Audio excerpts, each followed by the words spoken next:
আমাদের মধ্যে কাজ করে। আমাদের বাইরের থেকে যারাই এসে খেলাধুলা করুক, তারা তাদেরকে সহযোগিতা করতে হবে মনে প্রাণে কামনা করে আগামী দিনে আমাদের দেশ নেত্রী বেগম খালেদা জিয়া আমাদের যে যাকে মনোনয়ন দিয়েছে আলহাজ আলী আসগর লবি সাহেব, সাদা মনের মানুষ, আপনারা আজকে এই খেলা থেকে আমরা জালেমের হাত থেকে মুক্তি পেয়েছি। আমরা আর কোন জালেম সরকার দেখতে চাই না। এই তারেক রহমানের হাতকে শক্তিশালী করতে হলে আমাদের দেখতে হবে ধানের শীষ।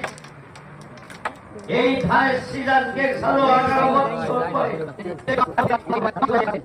এই সুযোগটি আমরা চাই। যার ভোট সে দিবে, যাকে খুশি তাকে দিবে, এই প্রত্যয় ব্যক্ত করে সবার সুস্বাস্থ্য দীর্ঘায়ু কামনা করে আমি আমার বলি,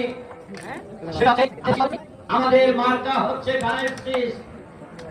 এই ধানের শীষ আপনারা বাড়িতে বাড়িতে দাঁড়িয়েছে। লবি সাহেব দাঁড়াই নেই, দাঁড়াইছি আমি।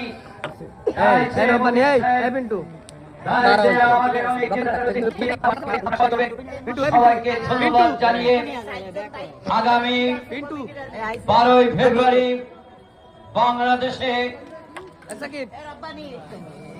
আমরা বিএনপির পক্ষ থেকে সরকার কঠোর তরবার প্রত্যয় ব্যক্ত করে আমি আমার সংক্ষিপ্ত বক্তব্য এখানে শেষ করছি।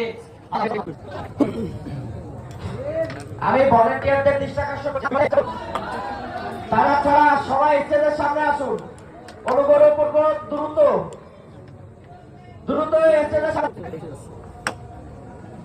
আপনি আমাদের ভলেন্টিয়ার যারা আছে, ভলেন্টিয়ার সহ